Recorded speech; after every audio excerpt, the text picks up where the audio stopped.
Brian Posehn, ladies and gentlemen. Just got done doing the podcast. You're hilarious, as always. Oh, thanks, buddy. Brian is one of those dudes that I've known for about probably 15 years or something like that. Yeah. But I've been down here since the 90s. This is the first time we ever really sat down and had like a serious conversation. Yeah, for sure. Well, we talked when we worked together on the Man Show, but yeah, nothing like this. Not like 2 hours. Yeah, that was fun, man. Yeah. That was cool. Brian is no longer in the pot club, folks. I'll be back. He'll be back.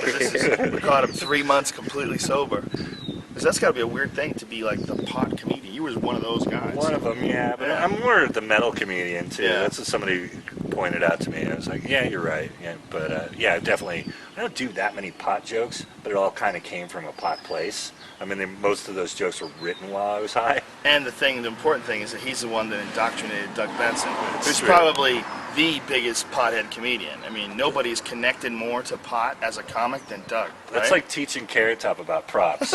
It's like, you should do this. Exactly. You But should, it's worse. glue these two things together and make fun of that. I did that. I wouldn't say worse, but I mean, it's bigger because Carrot Top's not spreading props all across the country and getting other people to do props. That's true. Like Doug from that movie, Super High Me. Yeah, How many people started smoking weed because of that movie? Probably. I bet a lot. Yeah.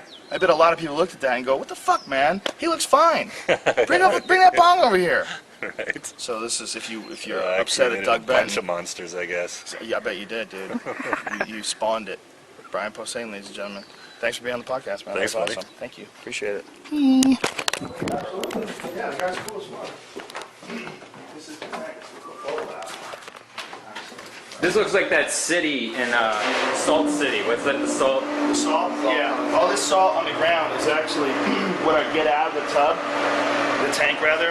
And it's also because at one point in time, back in the past, I had a rupture in the lining and the salt water leaked out and got all over the floor. And we had to wind up cleaning it out and doing a bunch of different things to fix it.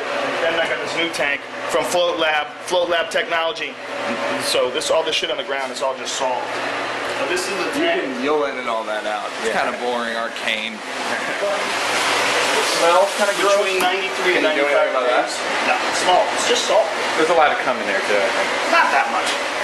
Neil Brennan, thank you very much for being on the podcast, Joe, man.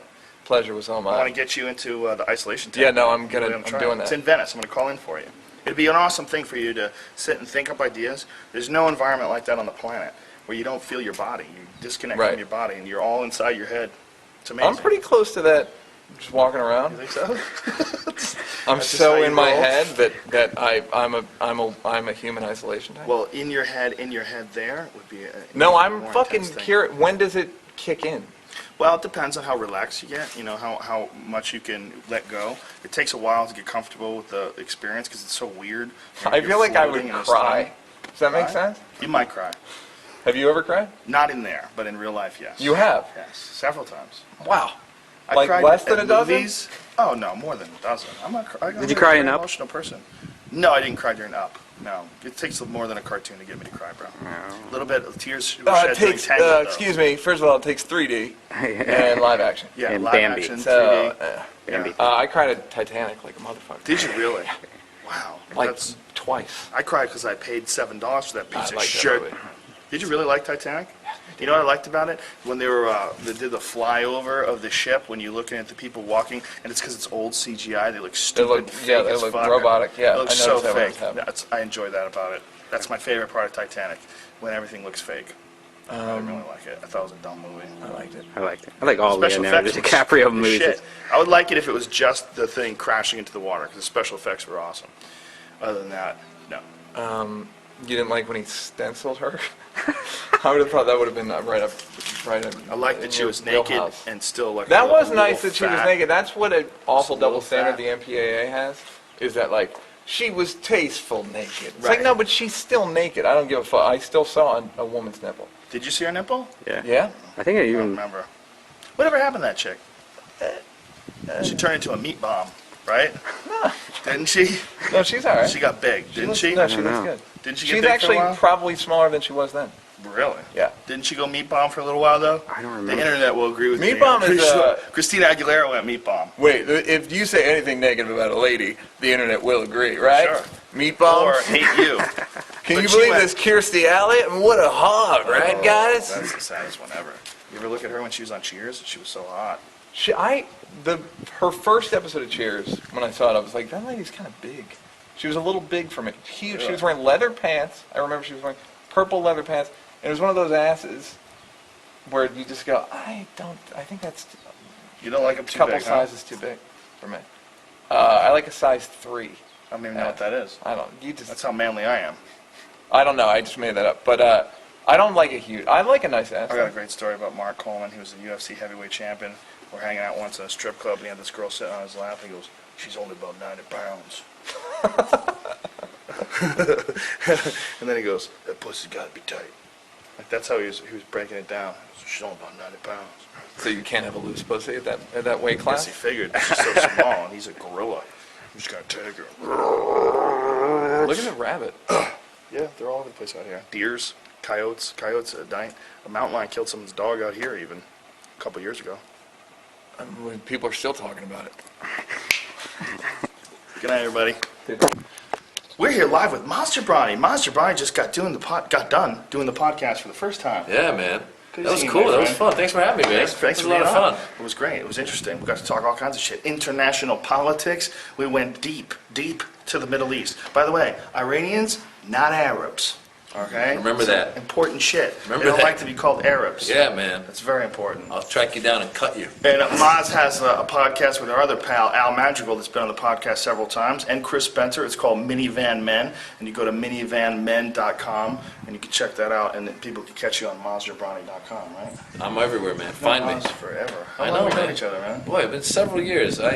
Joe, I remember when I first started the comedy store, Joe was just, you were the man, killing it. And now you're killing it here, and The Comedy Store was a fun place back in the day. it was, right? Too bad it's overrun by cunts. Damn! I can't go back. I first remembered Maz's name all the time because every time you saw him, you'd always sing his song. Master Bronny, Master Bronny. Oh. Yeah, I don't know why, man. Who came I up think with Joey Diaz. Yeah. Joey Diaz. Joey would come in during my sets, in the middle of my set, and just start singing. I would cut. I was just, hey, ho, it's my Jabrani Maz. When Joey stopped coming to the Comedy Store, that's one of the things that killed it. Yeah. Joey stopped coming 6 months before I got kicked out of there. That was when he stopped coming there. I was like, God, like what is it? He just fucking hated them. Yeah. He would just go, what the fuck are we doing coming to this fucking shit? Or Yeah. he would get angry at you. He'd go, come down to the store and hang out. Yeah. Get the fuck out of there with that fucking place. Yeah. Lost Joey's man. It was a magical time there, man. His What? picture flew off the wall the other day. They have headshots on all the walls, and the other day it just, I guess, flew off and cracked into pieces. And Wow. We went through a magical era. There's an era of us and you and me and Ari and Brody and Tripoli, Don Barris all and those, Tripoli. yeah. There's an era that we went through. Those years of like the early 2000s. Yeah. There was a fun era. Yeah. And a lot of good comics came out of there. Yeah. It was a good time for comedy there, and there was some nights, man, when we had like some Friday nights there. It was Saturday nights there. It was packed and it was fun. Oh, yeah. And you look at the lineup, and it was you and Aaron Cater and Tripoli and me, and it was one after the other. Yeah. Ari and Joey. It was like, man, those were fun times. Yeah. Those were fun times in that Yeah. place. Yeah. I guess there's a new wave of good guys there now. Yeah. That's what I keep hearing. Yeah. No, it's That's how it goes, right? that's how it goes, baby. That's how it goes out in the wild world of stand-up comedy. Ross Giovanni, ladies and gentlemen. Stay away from hip hop. Roger Peters, ladies and gentlemen, and his friend Junior from London. Junior Simpson. Junior Simpson from London, who we just met today. A fabulous guest on the podcast. And you broke the jinx, sir. You didn't know about the jinx before you got here, but we've had the jinx of having 2 guys on, so it's 4 people in the podcast, and everybody talks over everybody, and it becomes a disaster. And twice it happened accidentally. One time a guy brought his girlfriend. We didn't know he was bringing his girlfriend. His girlfriend started talking. Another time a guy brought a ride, and his ride happened to be a comic, so we said, we'll sit in. And it became a disaster. But you, sir, were not a disaster. Thank you very much. It was a pleasure talking to you. It worked out well. Russell, you're the fucking man. It's always You are good to too, see young you. fella. I left you a book and a DVD. You can ignore them as much as I'm gonna read your book, man. I want to find out about your childhood. I want to find out what makes Russell tick. you'll find out. It's all in there. It's all in there. Did you I think really I'm write it? gonna move I out here. heard there's a rumor that your brother wrote it. My brother wrote it. What's the fake that? It's written right on the front. My brother wrote it. What we would do was we would take long drives, and then he would record. We would just talk, and then he would just text whatever I said. Oh, that's smart. It's really funny because in the opening thing, you actually say that it was left to you to do it. It would have been like a flyer. It would have been a flyer. Right in the opening of the book. I said, thank my brother for writing this, because if I had written it, it would have been a flyer. I'm actually writing my book, and it's a lot of goddamn work. It's Yeah. a lot of work to sit there in front of that. That's why that was like, my bro, who knows me better than my brother? Do you have a brother? No, no, Sister? Do you want sister. to Ask borrow your one? sister. Do you want to Well, she wouldn't do a good job. borrow his? No, He's oh, good. good. His brother, can I borrow him for a little bit? He'd be good. He'd be good for I you. need some insight. I want to know about your childhood. Sit down. If we're gonna be brothers, I have to know everything. What's your middle name? James. Nice. What are yours? Dominic. Dominic Russell. Dominic. And you're the Italian. I got the fucking Italian middle name. Ridiculous. How'd you get a Dominic middle name? Godfather. Yeah.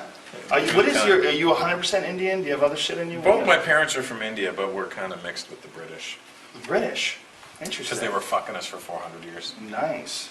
India was the richest country in the world till the British got there. Really?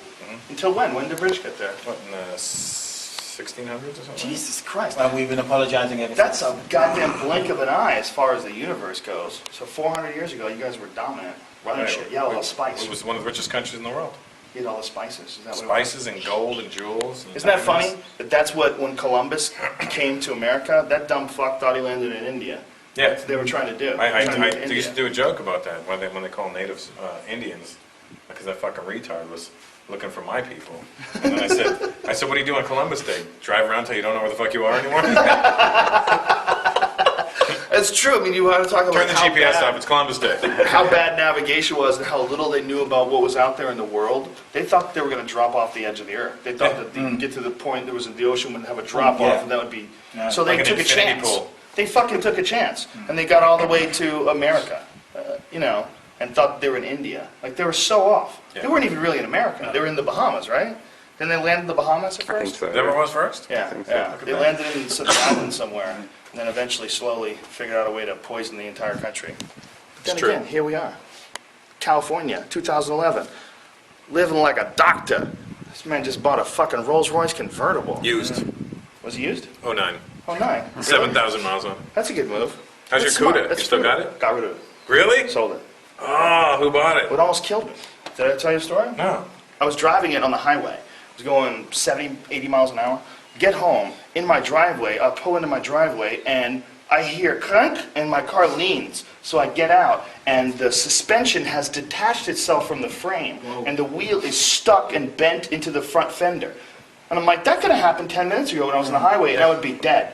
So I got it all fixed, I got everything repaired, and I got the Chip suspension fix redone. No. Chip just designed it. Oh. Chip Foose just designed it. A guy named Troy Chapanier built it. Then I got a guy out here, Steve Strope, he fixed everything, redid the suspension, and I sold it. Got a Porsche GT3. What? Where's that at? It's in the garage, want to see Come on, it? fool. Show us. Oh, I'll show him, see ya.